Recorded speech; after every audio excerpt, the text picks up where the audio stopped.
Otto Hasibuan selaku kuasa hukum Jessica Wongso memberikan reaksi menohok ketika Komisi Pemberantasan Korupsi alias KPK mengumumkan secara resmi Profesor Dr. Edward Omar Syarif Hyaritz SH.M.Hum atau beken disapa Profesor Edi Hyaritz yang kini menjabat sebagai Wakil Menteri Hukum dan HAM yang notabene adalah salah seorang saksi ahli dalam kasus kopi sianida dari pihak kejaksaan sebagai tersangka dalam kasus gratifikasi senilai 8 miliar rupiah.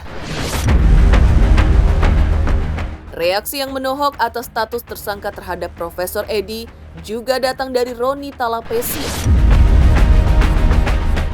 Tak hanya itu, bahkan mantan Kabareskrim Polri Susno Duaji pun memberikan komentar yang mengejutkan terkait status tersangka Wamenkumham. Dan terkait kasus kopi sianida, benarkah Susno Duaji menilainya telah terjadi peradilan sesat atas Jessica Wongso? Tak hanya itu, geger pula langkah Otto Hasibuan yang telah membuat laporan polisi atas ayah Mirna Salihin, yaitu Edi Salihin. Laporan terhadap Edi Salihin merupakan bagian dari upaya pihak Otto CS untuk mendapatkan novum atau bukti baru dalam kasus kopi sianida. Tak kalah mengejutkan bocoran dari Hidayat Bustom terkait akan diseretnya pegawai Cafe Olivier ke penyidik untuk diperiksa terkait kasus kopi sianida. Apa gerangan yang terjadi? Pemirsa, bersama Intens Investigasi, kami hadirkan kabar terkini, terpercaya dan teraktual. Tetapi sebelumnya, jangan lupa untuk like, subscribe, dan juga share channel YouTube ini.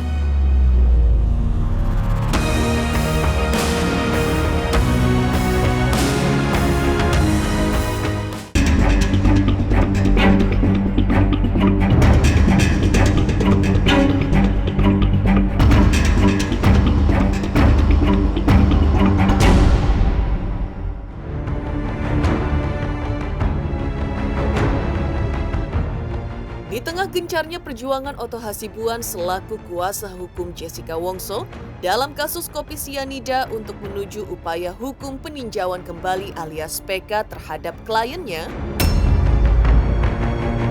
Kamis kemarin tanggal 7 Desember 2023, Komisi Pemberantasan Korupsi atau KPK telah resmi mengumumkan Profesor Dr. Edward Omar Syarif Hyaritz SH.M.Hum atau beken disapa Profesor Edi Hyaritz yang kini menjabat sebagai Wakil Menteri Hukum dan HAM yang notabene adalah saksi ahli dalam kasus kopi sianida. Profesor Edi menjadi tersangka dalam kasus berbeda, yaitu diduga telah menerima gratifikasi senilai 8 miliar rupiah. Mendengar hal tersebut, Otto Hasibuan selaku kuasa hukum Jessica Wongso, juga sahabat baik Profesor Edi, memberikan reaksi yang menohok. Lantas, apa pula tanggapan Otto atas tudingan netizen kepada Profesor Edi Hyaritz yang menilai apa yang terjadi padanya saat ini sebagai karma?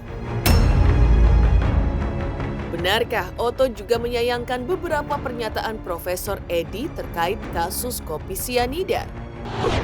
Pada hari ini, kami akan mengumumkan para tersangka. Yang pertama adalah EOSH, Wamenkumham. Waduh, saya nggak berani bicara karma ya. Edi itu sebenarnya sahabat saya. Ya, dia sahabat saya, dia adik kelas saya, teman baik lah sebenarnya. Walaupun saya agak waktu itu sedih juga kenapa ya dia sebagai seorang ahli, tapi di podcast dia tidak bertindak sebagai seorang ahli pidana lagi. Dia sudah seakan-akan mewakili dia sebagai jaksa gitu loh. Bahkan bayangkan aja pledoi kita pun di duplik pun dia persoalkan, dia komentari, CCTV pun dikomentari, otopsi pun dikomentari, dan kebetulan salah pula.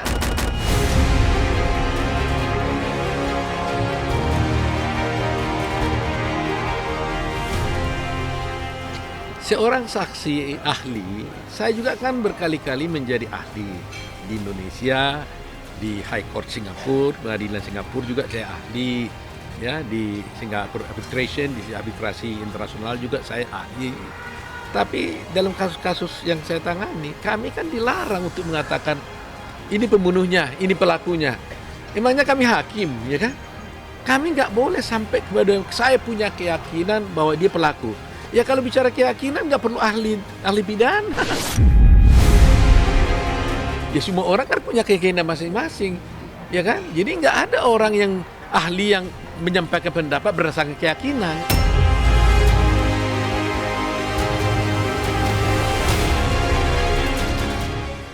Ujung-ujung dia bicara tentang saya tahu bahwa itu sudah diotopsi. Dari mana dia tahu itu diotopsi? Orang dia bukan pemegang perkara, dia bukan penyidik, dia hanya ahli. Jadi terkesan dia mewakili seseorang tertentu, mewakili institusi tertentu gitu loh. Itu sudah diotopsi kok, katanya. Dia bilang, alangkah bodohnya lah polisi kalau polisi dan jaksa nggak disebutnya, nggak tahu lah ya. Pokok alangkah bodohnya lah penegak hukum itu kalau sampai tidak melakukan dalam kematian tidak wajar tidak melakukan otopsi.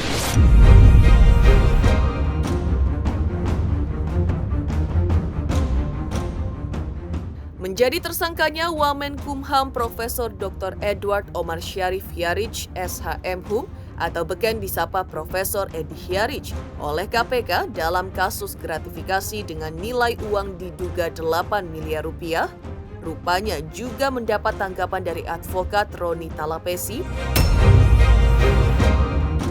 Meski kasus berbeda, namun apa yang menimpa Profesor Edy sangat disayangkan oleh Roni Talapesi karena Profesor Edy sendiri memiliki kapasitas yang baik dalam soal keilmuan di bidang ahli hukum.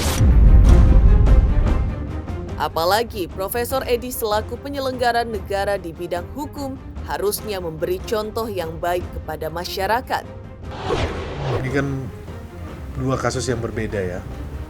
Secara keilmuan, Prof. Edy adalah ahli hukum pidana. Di satu sisi, dia juga pun sebagai penyelenggara negara. Dan apabila ada tindakan korupsi, tentunya harus dipertanggungjawabkan secara hukum.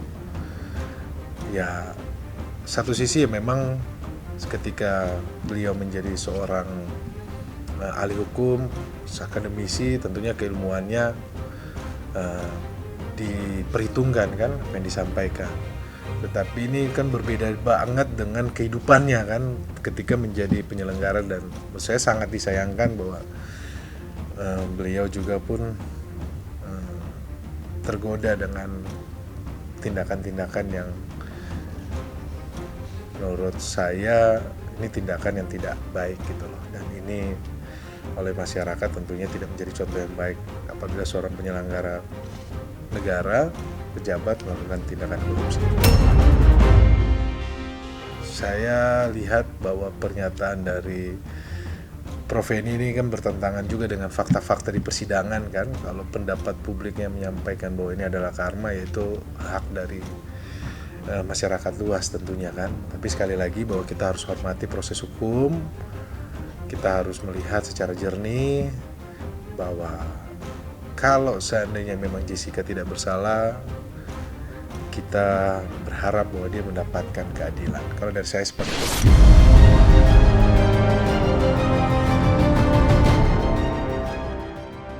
Tak hanya itu, mantan Kabareskrim Polri, Susno Duaji, juga memberikan pesan pedas untuk Profesor Edy yang telah resmi ditetapkan sebagai tersangka oleh KPK dalam kasus gratifikasi dan diduga akibat mendapat karma dalam kasus kopi sianida yang menjerat Jessica Wongso divonis penjara selama 20 tahun. Menurut Susno, biarlah Profesor Edy merasakan sendiri apa ganjaran yang ia dapatkan, dan Susno sendiri tak mau memberikan penilaian, seraya Susno tertawa lepas. Menurut Susno, apa yang terjadi pada Profesor Edy saat ini, rakyat bisa menilainya sendiri. Apa yang tengah dialami Wamenkumham tersebut. Ya silakan rakyat yang menilai.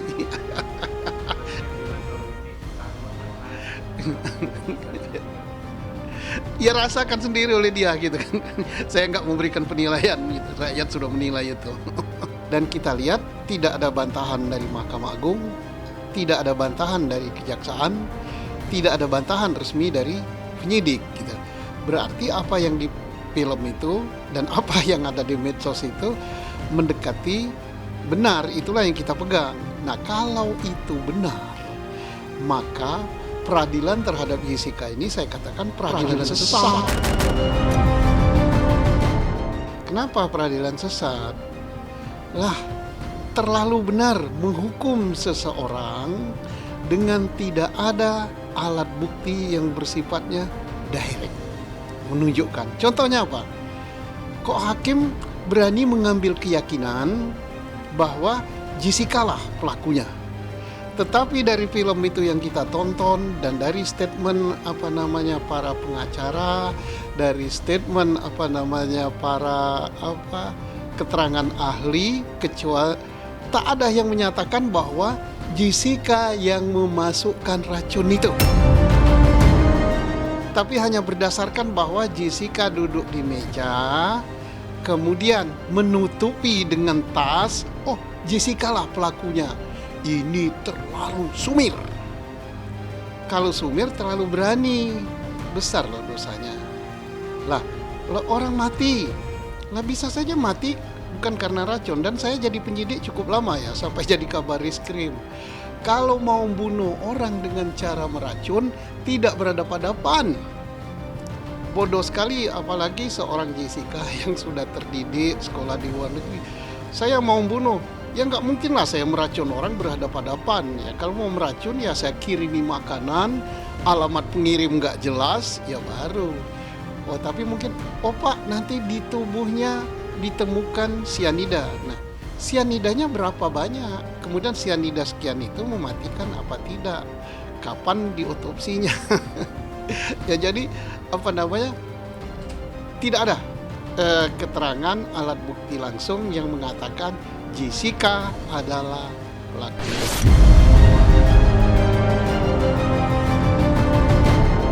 Heboh, Otto Hasibuan sampaikan tanggapan menohok ketika KPK menetapkan Profesor Edi menjadi tersangka dalam kasus gratifikasi. Lantas, benarkah ayah almarhumah Mirna Salihin, yaitu Edi Salihin, juga telah dilaporkan Otto Hasibuan dan timnya ke polisi?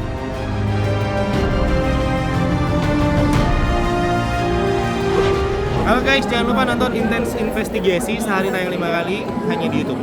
Jangan lupa like, subscribe, dan komen.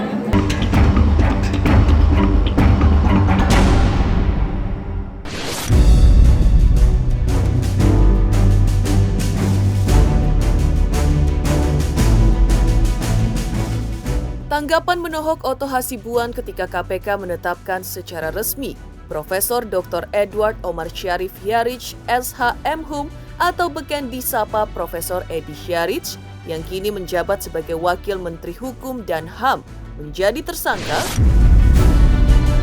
Lebih menohok lagi langkah Otto Hasibuan dalam mencari bukti baru untuk memuluskan upaya peninjauan kembali yang akan diajukannya guna mendapatkan keadilan bagi kliennya Jessica Wongso yang sudah 7 tahun menjalani hukuman penjara. Di antaranya, Otto mengaku sudah melaporkan ayah almarhumah Mirna Salihin yaitu Edi Salihin ke polisi. Hal itu terkait alat bukti yang diduga disembunyikan ayah Mirna Salihin dari beberapa pengakuan ia sebelumnya terkait bukti CCTV yang disimpan penyidik agar Jessica tidak dihukum mati. Ya, setelah kita laporan-laporan itu kita lakukan semuanya, ya kita baru PK gitu. Ya, PK kita lihat dulu situasinya kan. Kita kan ingin membongkar kasus ini kan. Setelah terbongkar, baru kita buat PK-nya nanti. Nah, walaupun sesungguhnya secara teoritis hukum, sekarang aja kita ajukan PK sih bisa saja. Tapi kan kita ingin mendapat, sekarang saja kita PK udah cukup sebenarnya. Tapi kita ingin lebih lengkap lagi gitu. Kita ingin lebih lengkap lagi. Ada orang berpendapat bahwa kasus ini kenapa nggak langsung PK aja, kenapa harus lapor pidana kan gitu kan? Karena sebenarnya bukti itu kan cukup untuk PK-nya kan gitu. Tetapi kita ingin lebih gitu loh. Jadi tadi kalau kamu tanya berapa lama, ukuran saya sih mungkin 1-2 bulan lagi lah. Ya sampai karena bukti-bukti yang kita dapatkan itu kita harapkan 1-2 bulan ini kita sudah dapat gitu. Mudah-mudahan tidak ada halangan. Kita kan urusan ini kan kita sudah bagi tugas kan. Ada urusan laporan di KY, ada yang urusan laporan di Mabes, ada urusan laporan mengenai soal otopsi. Sudah bagi-bagi tugas. Nanti dibicarakan, saya bicarakan dulu dengan tim yang ada. Saya yakin anak saya tidak salah. Saya selalu berdoa buat kalian semua. Doa semua advokat, Bapak dan Ibu, dan netizen dan teman-teman. Dan Pak Oto selama ini difitnah, memeras saya, dan saya tegaskan saya tidak membayar sepeserpun kepada Pak Oto. Pak Oto dengan ikhlas dan tulus membela Jessica. Komunitas advokat yang berada di barisan pendukung Oto Hasibuan juga mengakui bahwa mereka tergerak untuk melaporkan Edi Salihin karena banyaknya kejanggalan yang akhirnya terbuka berkat film dokumenter yang membahas tentang kasus kopi sianida. Selaras dengan itu, banyak pula masyarakat yang setuju agar Jessica mendapatkan keadilan menjadi salah satu pemantik semangat mereka untuk membantu Oto untuk melaporkan Edi Salihin agar semakin kuat langkah Oto Hasibuan nantinya mengajukan peninjauan kembali alias PK.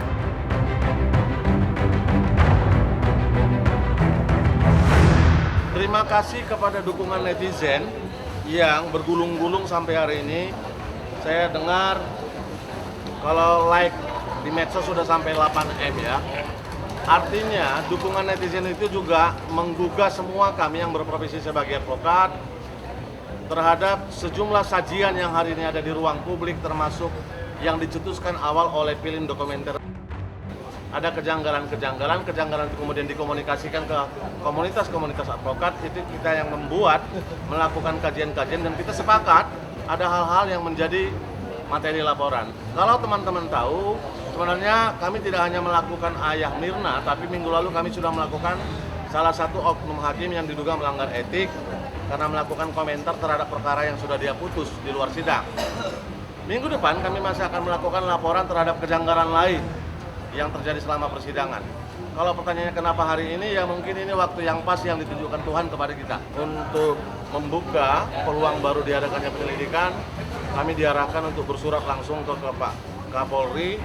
Mekanisme ini yang kita kenal namanya pengaduan masyarakat. Dumas, kami sudah melakukan Dumas. Setelah tadi berkonsultasi panjang, kita sudah memasukkan surat sore ini melalui Sekretariat Umum, ditujukan langsung ke Bapak Kapolri.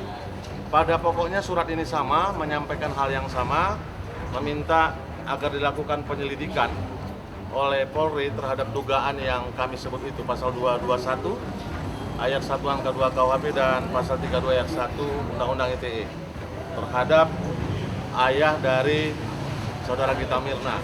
Tetap didukung teman-teman, kasihan Jessica, sudah 8 tahun di dalam, kami sudah bertemu dia.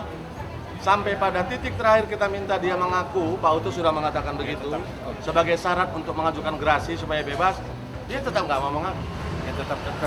Itu soal pendirian Jessica. Baik, kita yang di luar ngapain?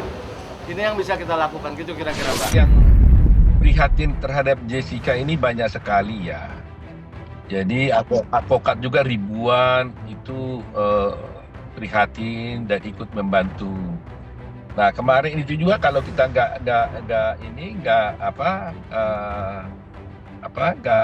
kalau sempat diumumkan secara luas itu pasti lebih banyak lagi kan. Jadi inilah satu bukti bahwa memang mereka itu sungguh menginginkan suatu keadilan buat Jessica gitu. Jadi itu makanya mereka sampai rame-rame datang hanya untuk buat laporan. Dan saya tanya mereka akan begitu katanya. Nanti kamu laporkan yang lain juga akan begitu. Jadi karena masyarakat sudah memberikan perhatian yang besar kepada kasus Jessica ini. Bahkan di rapat DPR juga udah dibicarakan, ya kan, di Komisi 3. Ya saya pikir Kapolri harus memberikan perhatian yang serius juga mengenai ini, tidak bisa lagi membiarkan ini sebagai biasa saja gitu loh. Yang datang kan ke sana kan tertib semua ya. Saya dengar juga tertib, tidak ada ribut-ribut, cuma tertib. Ya profesional lah sebagai seorang lawyer gitu ya.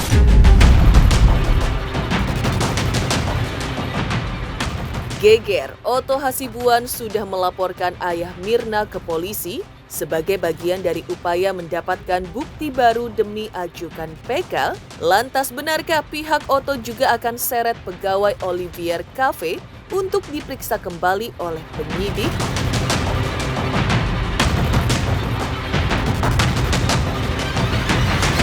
Hai, saya Berbi Kumalasari. Jangan lupa saksikan Intens Investigasi 1 hari 5 kali tayang hanya di YouTube. Dan jangan juga lupa untuk like dan subscribe.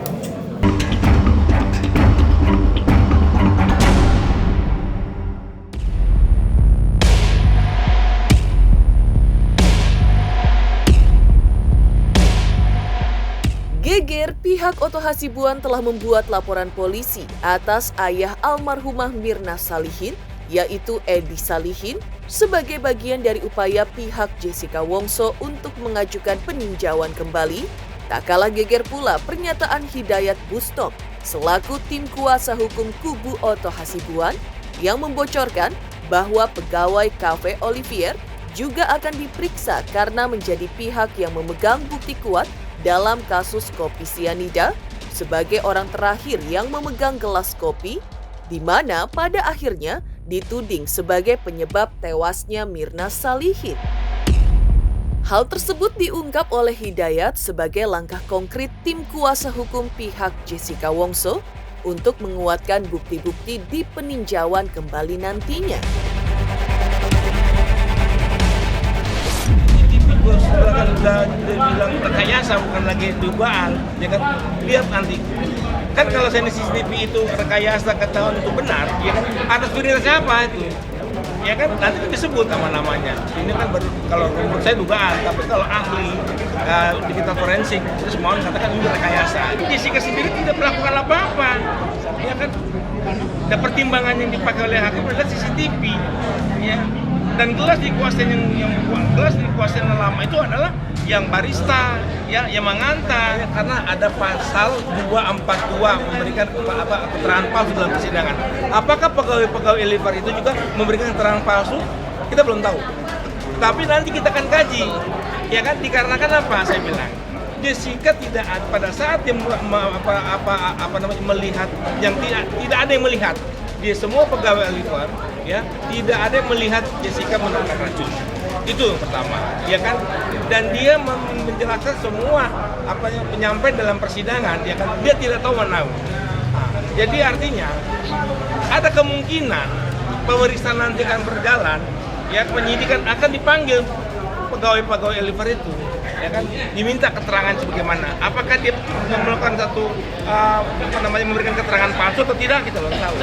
Tapi ini sekarang udah terbongkar, termasuk Edi Salihin, ya, terus Prof Edi, ya, ada M Nu, ya kan.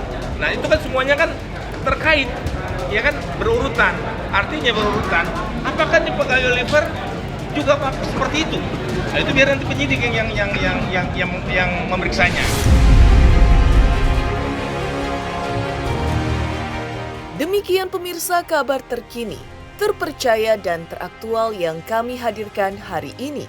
Saksikan terus Intens Investigasi setiap hari Senin sampai dengan Jumat, tayang 5 kali sehari, dan Sabtu tayang 3 kali sehari, yaitu pada pukul 11 siang, 12 siang, 3 sore, 5 sore, dan 6 sore, tentunya hanya di YouTube channel.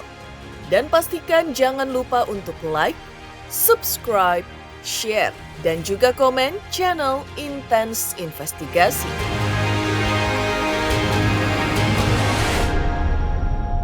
Hai, saya Kalina Oktarani. Jangan lupa untuk saksikan Intens Investigasi di YouTube tayang 1 hari 5 kali. Pokoknya like, subscribe, and comment.